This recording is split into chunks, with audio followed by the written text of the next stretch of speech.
Kubor nakaslem jong Nongkyrshan Hima. MLA ka West Shillong constituency upa Mohendro rapsang haba jobab ya ka jingkalli halor ka jing penkan ria yaki basa athem metor shajan ka TB hospital nakalyang uba rapsang ulaong ba umdan bentai e ban ong halor kani bad utep tangkaway ba omday mau Myntri Sorkar bad uday tang Nongkyrshan jong ka Sorkar Katba karai ka Sorkar Pdiang lang ya Kata Henry uyeng skem bat kalyang kidor barsnong bad upersya ya ka jingtmo ka Sorkar banra ikibriu basa athem metor syakati ka jaka. I have to say nothing to it. All in all, I should know one thing. I'm not a cabinet minister.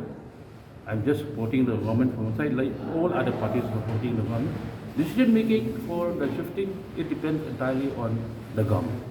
I'm not part and parcel of the decision making in that for shifting of Pdiang to my constituency. But I stand with the Governor.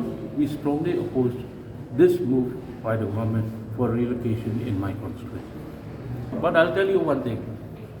It will be a very strong decision making by me when 2023 comes, when I'm there as a minister. That will be a decision making by me.